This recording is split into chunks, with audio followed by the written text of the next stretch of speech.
for me. Thank you. Okay. Hey, everyone. We're with Kelly Skittles Clayton, and welcome. Welcome to my podcast. Thank you for having me. I appreciate the invite. Hey, not a problem. Not a problem.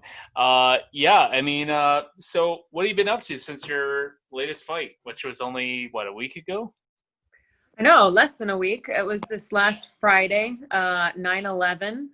I flew home back to Washington. So the fight was in South Dakota. Flew back home the next day on Saturday, and then I had Sunday to recoup and relax, and then back to work on Monday. So it's actually only been a few days, maybe 4 days since the fight. So Okay. yeah. So you didn't have to quarantine or do anything like that? So after I returned, I've been working from home since Okay. we're in a pandemic, so I haven't been in contact with anybody. But we quarantined when we arrived, and we were COVID tested as soon as we arrived, and we were quarantined in the hotel until the actual event. But I haven't had to quarantine since I've been home. Okay. Do you kind of find it's kind of weird to fight with no crowd, or? I liked it, actually. It took some of the pressure off because I'm a very friendly person, so I didn't have to greet people, talk to people. Mm. So I actually really enjoyed it. It didn't really change anything for me because I'm really focused when I'm preparing for fights and walking out for fights. So I think it took a little bit of the edge off.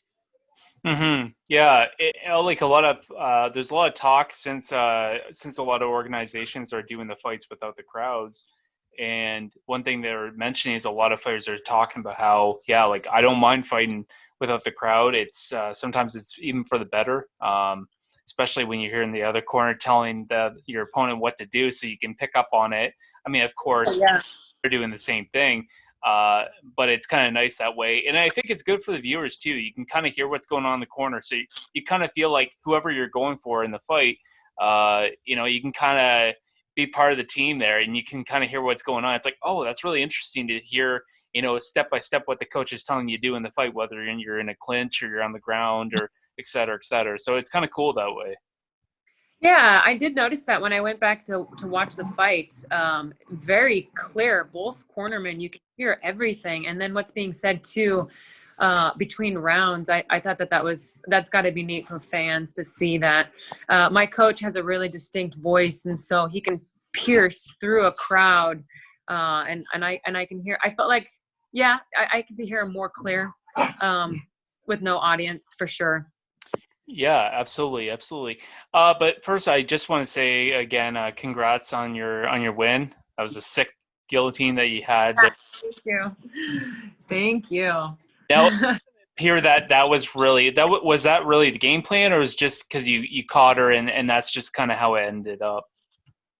Truthfully, the game plan was to take her down and use my jiu-jitsu.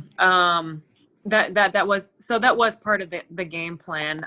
When I knocked her down with my straight right hand off of her kick, I was actually running towards her to mount her. I was trying to take advantage of her being down, and I wanted top position. I was not expecting her to roll like that, but I should have expected that from the first round when I grabbed the other leg and went for a takedown. She rolled through that one as well. I was not planning. I did not want bottom position.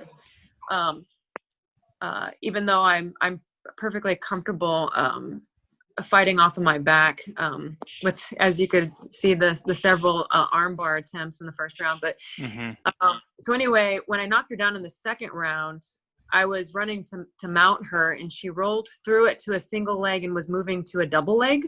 Yeah. And so she was forward, and I saw the guillotine right away. It was just right there. Like, her head was forward, grabbed the guillotine, and actually I was already starting to crank on it when she was picking me up. So I just climbed her, and I was cranking in the air before she dropped to the ground. So I knew I had it. It was a clean guillotine. Yeah, no, it was probably one of the cleanest I've ever seen. one problem I see with a lot of fighters, what they do is they get a little excited when they try to pull off submissions, and they burn their arms out. I've seen it where there's guys where they hold on for dear life with the neck, and it just burns. They just burn their arm out, and whether they got an experienced fighter that knows how to get out of it, if it's not a clean choke, and then they burn their arms out, and then they're in trouble. So luckily for you, I mean, you just had it clean. It was beautiful submission. It was really impressive, and I think that's why you get a lot of hype the way you are. So that's good. Yeah, I've been in that situation before in fights where it wasn't a clean.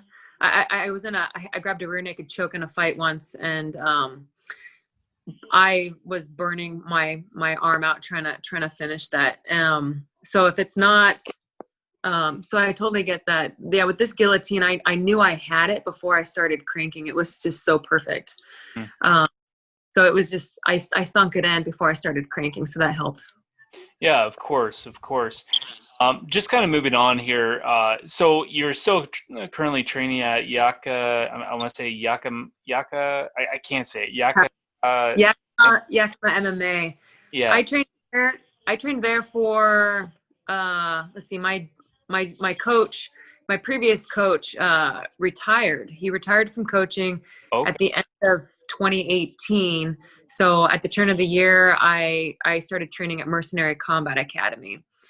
So it's I guess it's it's about a year and a half since I've been training at Mercenary. My last 3 fights have been with Mercenary. Okay. So you're basically, from what I know, your main focus is like BJJ, Muay Thai. Yeah. So You're a general mixed martial artist, but those are the kind of the areas that you typically like to focus on. So when I first started training at Yakima MMA, actually I was really into the grappling scene, and I was doing several tournaments a year. Okay. So I would, but in fighting, I tended to be more of a striker.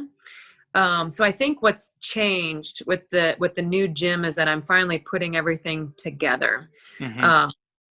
And my wrestling has really come a long way as well. And so I think I've become more of a well-rounded fighter. But any particular area, I wouldn't put one over the other. I think I feel strong striking. I feel strong on the ground. In this fight, the reason the game plan was to take her down is because I knew I needed to finish the fight in order to win, because she's an LFA favorite. There was a lot of hype behind her. If I didn't want to risk it going to decision and then losing a decision, because unless I totally dominated the fight, I knew I wasn't going to get the win. Yep. And that's So that's the reason behind that decision. Yeah. Yeah, absolutely. And I think as fighters, as fans, I think we've all seen it happen. I mean, I don't know if you watch, UFC being probably the biggest organization out there. I don't know if you watch the fights. I think it was Saturday. It was Angela Hill over with I can't say her. I know exactly. I watched the fight. Yeah. And in that fight, I understand her frustration when she lost, because she's like, well, this is another fight where, I think I clearly won, and she's getting upset with all the bullshit decisions. But there's an idea that you have to, if you want to win the fight, you have to either win convincingly, or you have to either finish the fight, and how it goes. You can't leave it to the judges sometimes. Whether it's a title fight, or like you said, in a fight where someone's deemed to be the favorite, where judges, I'm not here to say that judging is they're out to only go for the fighters that they want, but I think there is a bit of a idea of champion luck, or typically if you're going against a champion and it's close, they typically give it to the champ. Unfortunately, I don't think it's right.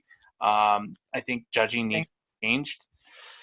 I mean, like, we've seen it so many times where a good example was John Jones and Dominic Reyes. I think, in that fight, Dominic Reyes won that fight. I mean, me and everyone and their brother would have said that, and unfortunately, he still lost because at the end of the day, you have to, if you want to beat the champ, you actually have to beat them, and so it's interesting you brought that up.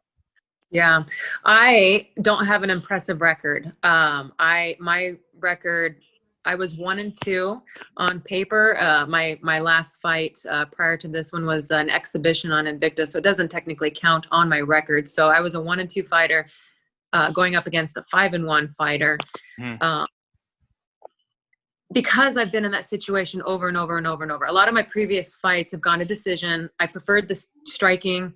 And it would go to decision, and I would always end up on the bad end of the stick. So I just, it just really sucks. Yeah, I've been the underdog coming into fights many times. Do you kind of find now with this fight and getting all the hype that you have now, do you find that now, like, people might look at you and okay, this girl's for real, look out. Yeah. I hope so. I hope so. There was a lot of people looking at Hailey, and after the fight, there was a lot of different promotions were contacting my manager to set up the next fight and asking questions about me. So that was really exciting. So I hope that I get something booked again here soon, and then I get to get another fight and yeah, get more followers, get more opportunities. So that was the hope for this fight. And that's why we thought it was just so perfect. There was a lot to gain with beating Hailey. Oh, definitely. And this has kind of been bugging me since this podcast started. So the whole idea about your nickname Skittles. So you didn't just pick that out of the hat. You didn't just, obviously you must like it. So with the shirt, does Skittles actually sponsor you, or is that just using their name? What's going on there?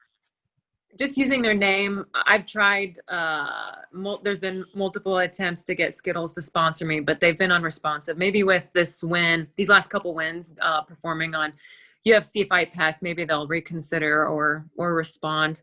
But yeah, it came from eating the candy. I've been eating the candy since I was a kid. And it was when I switched over to Mercenary. They said your name should be Skittles, because I was always eating the candy with weight, as a celebration after weight cuts, making weight, and then after the fights. My nickname prior to that was Killer Kelly, which isn't a very marketable name, and so and Skittles fits my personality more. I like the rainbow means a lot to my family, and it's I'm all about accepting yourself and loving yourself, and so it has a much broader meaning to me than just candy. Right. Okay. That's pretty cool. Now that kind of that clears the air. I've been since we started this podcast. So kind of just starting from the beginning. What got you, what motivated you and got you into MMA in the first place?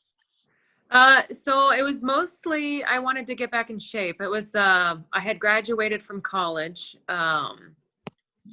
and I started doing cardio kickboxing with some friends. So it was actually an all women's class, and then my schedule changed at work, so I had to find a different gym because I wanted to keep training. I was always interested in boxing and wrestling growing up, but I had never done it before.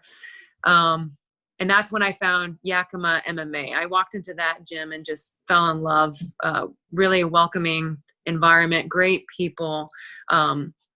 It was I was really sad when my coach retired, but I was happy for him at the same time, because he got to move on from coaching. He unfortunately passed away in October of last year unexpectedly. So that was really, really, really awful. I switched over to Mercenary because my fiance runs that gym, and I relocated. Okay. And then just been trained there ever since then. I've been training there ever since. It's really nice because I have two coaches. My fiance is my striking coach, who's Oh, also a pro fighter. And Anthony Hamlet, who was in my corner that you may have seen on UFC Fight Pass, trained under Matt Hume. And actually my fiance also trained under Hamlet. So they're both part of the Matt Hume lineage. But anyway, it's great having two coaches. hmm. That's a big difference than having one coach. They can bounce ideas off each other, and they make a really great team. We make a good team. Okay. Okay. Now I'm hearing the origin story here. Uh, Yeah. Now, you started off with 2 losses, not the way you probably wanted it to go. And then your record, you're matching up 2-2 now. So, and I mean, these wins are great wins. So, I mean, how does that feel? Do you feel like you're finally putting everything together? You're starting. You feel like you're turning the table around. Like, what are your thoughts on that? Exactly. So you hit the nail on the head. Things are coming together. I'm finally putting everything together. And I think previously at my previous gym, I was spending a lot of time learning the disciplines separately. And so at this new gym, we spent a lot of time putting it together. And I just have great coaches. So the first, and I also realized too from when I turned pro and I lost my first couple of fights, I learned some hard lessons in those fights. I wasn't mixing it up. I was becoming predictable, staying on my feet. And I just realized you have to use all the tools in your bag to win fights. And it was more about being a smart fighter. Also, my second fight was against Lisa Spangler, who's also another big prospect. Barbosa is her married name. But anyway, I broke my finger in the first round of that fight, and I was still trying to punch her. And when I really should have initiated the ground or changed it up or done something, and after that second loss, I realized I needed to change things up. So after my first pro win last year in August, I was really considering about hanging up the gloves, but it was such a dominating win. And then I got another dominating win. And now I got this win. There's no way in hell I'm putting up my gloves. I'm looking forward to some more fights. So you feel it's almost like kind of at a weird addiction then. Yeah. I always knew the reason I didn't quit is because I knew I was close. I knew I was really close. And it's just those little details that made all the difference. I had all the tools. I just needed to kind of put things together. Yeah. Definitely. Now you talk about having like the broken finger. Have you ever had any other minor? Well, I wouldn't say it's minor, but any other small injuries like that? No, I haven't. That's the only injury that's came out of a fight before. Oh, okay. I know that, I mean, there's some fighters that can just get like the tiniest little injury and it throws their whole training off, or they have to cancel their fight or whatever. Uh-huh. I mean, for myself, at least when I was training more regularly, I was rolling and I caught my pinky toe in like the slit of the mat, and it pulled back the other way. Um, yeah, didn't feel too good. Not too good for the first 2 weeks. But if you had to choose, and I mean, nobody wants anything broken, but it's more of a, if you had to choose, would you rather take the or the broken pinky toe? I would rather take the pinky toe. I mean, like losing your finger, because I have a lot of heat behind my punches, and prior to the last 3 fights, relied a lot on my punches. Now I'm mixing things up, so I'm using more tools to win the fight. But yeah, when I broke my finger, I just kept trying to use my hand, and that was the adrenaline was high, so I didn't feel a lot, but it was still painful. And that took a long time to heal. I had it in a little splint for like 3 months, and I could only use my left hand. Ouch. Boxing. But I've had injuries going into fights where I've rolled toes or I've stretched my pinky and I've had to tape my fingers before. That really sucks. Or kicked a knee and you got a deep tissue Yeah. bruise on your shin, and those are very unpleasant. But I've never bailed from a fight from a small injury like that. hmm Well, I think like part of when you're training with people, I mean, part of either you're clashing legs or clashing shins. I mean, I think that's just part of conditioning and just realizing bumps and bruises might hurt, but you have to keep moving. I think one of the biggest things I learned training was learning, if you're going to kick someone high, expect they might put their elbow up. Yeah, I know it doesn't feel too good, but it is what it is. I mean, I'm not any pro fighter or not, anything amateur by any means, but I think that's one thing I had to learn is just suck it up and push on through. And I think that's what a fighter is all about, right? Yeah, yeah, absolutely. You just got to suck it up and keep training, and get ready for the fight as best you can. Absolutely. So, you fight at 135. Like, how do you feel fighting at that weight? Could you cut down more, or could you go up? How do you feel?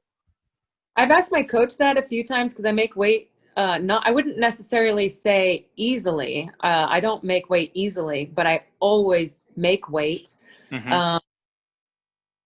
Um, and that's just too small for me. I need notice to make 135. I can't just make that on short notice. I was really impressed with myself when I made the weight on Invicta, because that was a short notice call. We signed that contract on Sunday and flew out 2 days later for that fight. So it was a four days notice for that fight. But because it was a tournament,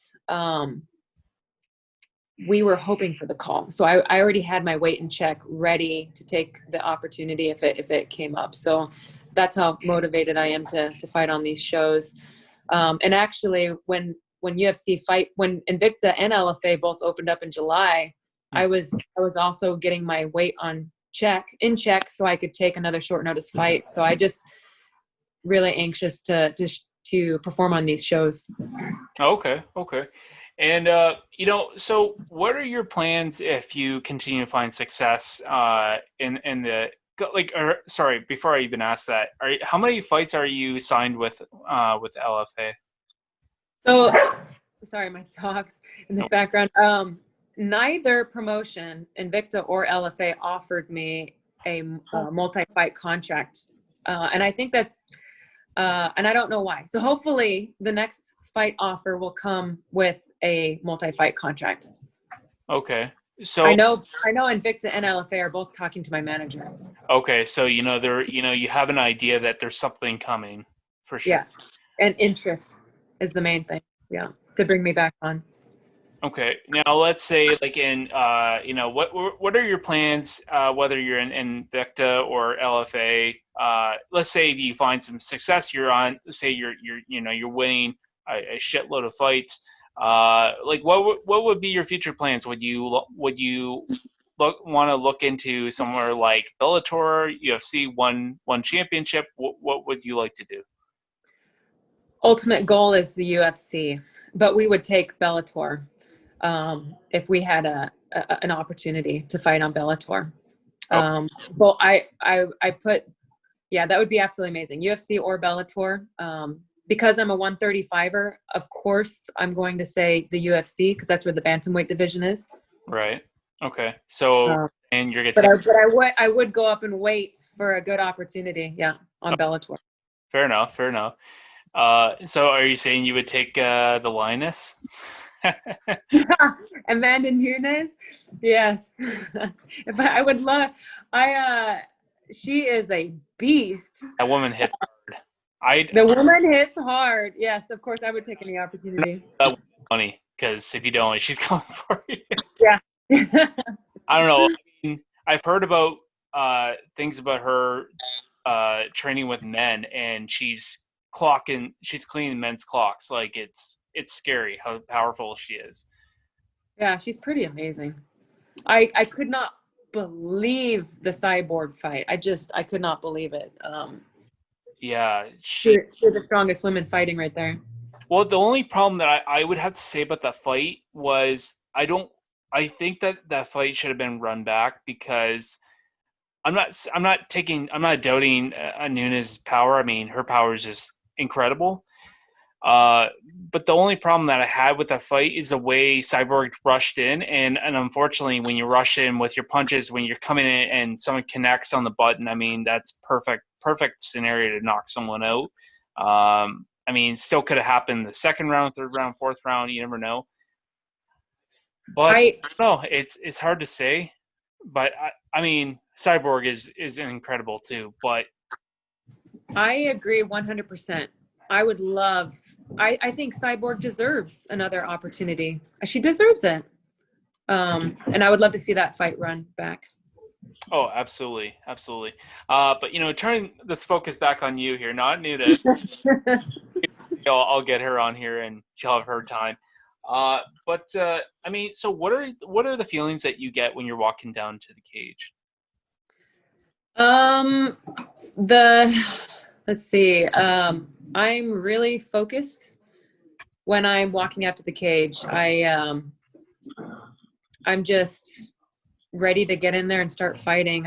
I'm thinking about the present moment. I'm not thinking about the outcome. I'm just thinking about getting in there and fighting. Gosh, you just can't think about what might happen. You just gotta react to whatever comes and fight. So I just stay focused on that. Like raise a shot. Yeah, I clear my mind.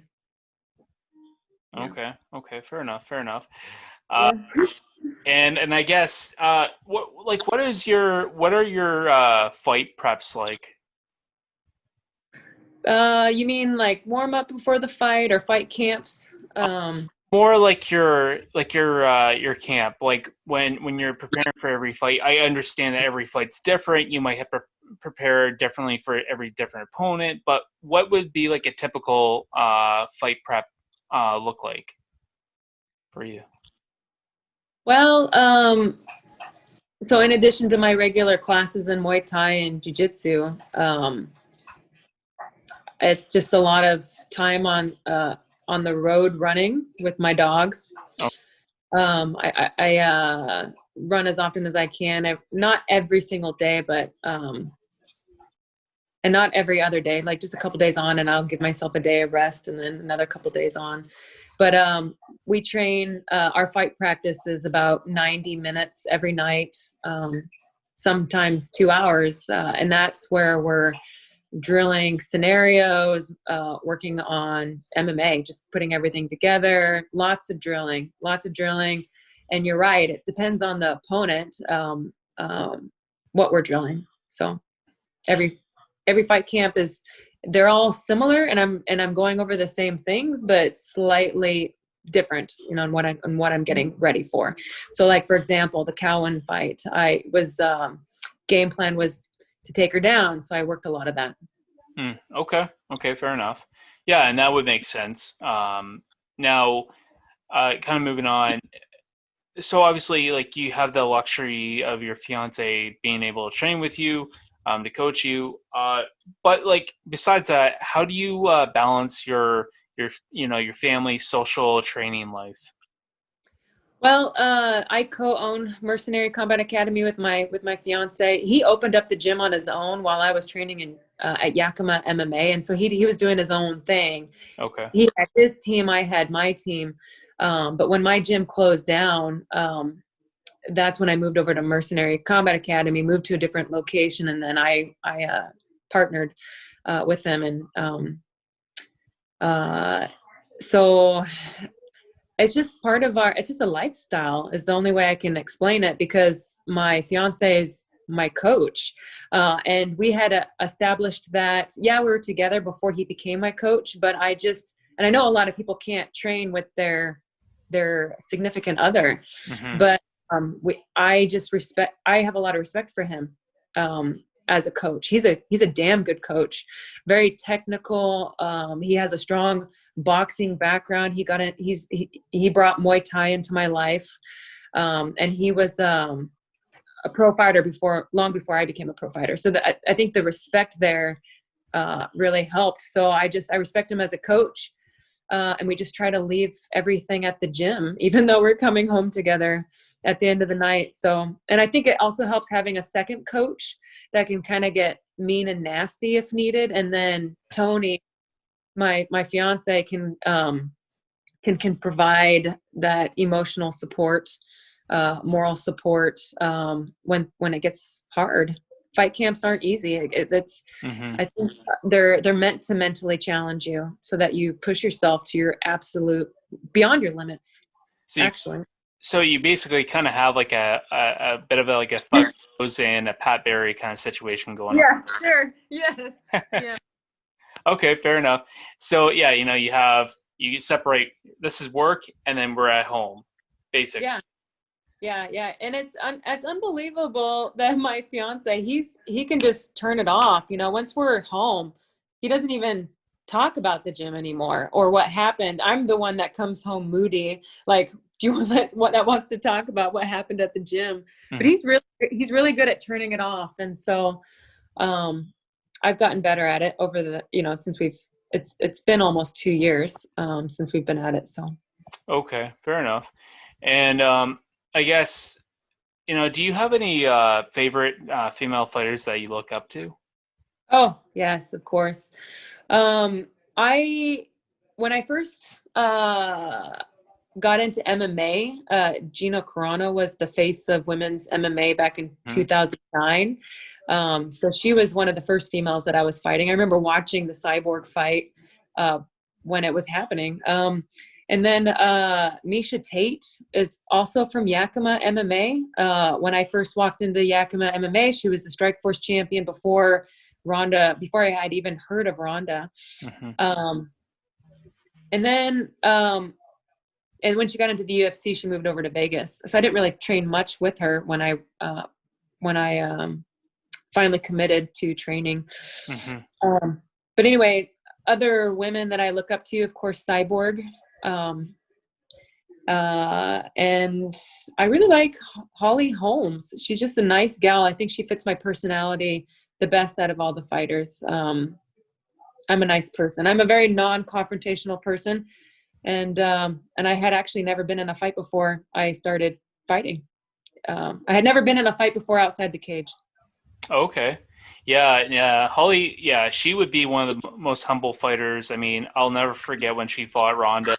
And at that time, me separating myself from being a podcaster here and being a fan at the time, I got to say, I think so many fans were so glad to see her knock out Ronda after the way Ronda acted with her. Like, freaked out on her on stage, and she's like, I'm just here to take a drink. And she's so you could see she was dialed in that fight. She won that fight before it even started. And I do like Holly, but unfortunately the way I see her fights going right now, it's unfortunate. It is what it is. Just a tough fighter. Yeah, she's so tough. Yeah. But and so I mean, there's a lot of hype after your last win. And is there anyone that you would like to fight if you get a contract? I mean, I know you're not with any promotion yet, but is there anyone that you would ideally like to fight next? No one that stands out to me. So I can't think of anybody. I actually hadn't even heard of Hailey before that offer was made. Actually, I take that back. We wanted to fight Hailey a couple years ago, but LFA didn't like my record, so I didn't get the chance to fight her. But and then her name came up again, but I didn't really know her as a fighter. Both offers. I do now. Yeah, certainly. Yeah. But anyway, no one comes to mind. I'm just ready to fight. So hopefully we'll get some offers soon. Oh, I certainly hope so. I'm looking forward to seeing next fight of yours, and and I guess what makes you such a dangerous 135er? Well, my record still isn't the greatest. I guess I've got 3 pro wins. One was an exhibition. So I guess technically I'm 2-2. So I don't look that scary on paper. But to answer your question, my last 3 fights were I haven't gone beyond the second round. So they weren't just wins. I dominated those fights. I think finishing fights is something to be proud of, and makes me dangerous. But also, I don't know if I can explain this very well, but when I got into fighting, I had this big fear of failure because I'm a perfectionist, and I think that's another reason why I don't have a great amateur record either. I have a couple of losses and a draw, even though I won most of my amateur fights. When I first started fighting, it was just about kind of living life, and I didn't want to be afraid to lose. So I was just fighting to fight, not necessarily to win, but just to fight, if that makes sense. So I accepted failure a long time ago, and it's a hard concept for people to understand, but I think the best way to understand it is if you think about, like, if you're going into battle, would you be more afraid of somebody that wasn't afraid to die? Or would you be more afraid of somebody that was afraid to die? And so if you think about it that way in terms of failure, because people are like, oh, you should never accept failure. You should never accept failure. But if you accept failure, that fear is gone. That means you're willing to do anything. You're willing to do anything to win a fight. And so I think that makes me dangerous. Okay, fair enough. Fair enough. I like that. And It's deep, but so I just one more question for you. You said that you do watch UFC from time to time. Huge card this weekend. I mean, it's not even pay per view, but it should be pay per view. You got Woodley and Covington. Thoughts? um, I don't have any thoughts. I'm to the best man that wins. Okay, fair enough. I mean, there is the 2 ladies fighting on that card. You have Mackenzie Dern and Ronda Marcos, who's actually she lives like pretty much 40 minutes away from me, which is I am cheering her on. Have you heard of them before? Your thoughts on their fight? I haven't watched them fight before, so I don't have any thoughts on who I think's gonna beat who. Okay, fair enough. Fair enough. Well, Kelly, we're kind of coming up on time here anyway, so I just want to thank you for taking your time to come on the podcast here to talk a little about your career. I love to have you back on after a couple more fights, and then talk more about it. All right, sounds good. Thank you for having me on. I really appreciate that. No problem, Kelly. You take care. Good luck with your next upcoming fight, and we'll see you soon. Okay, all right. Thank you. Thank you so much, Kelly.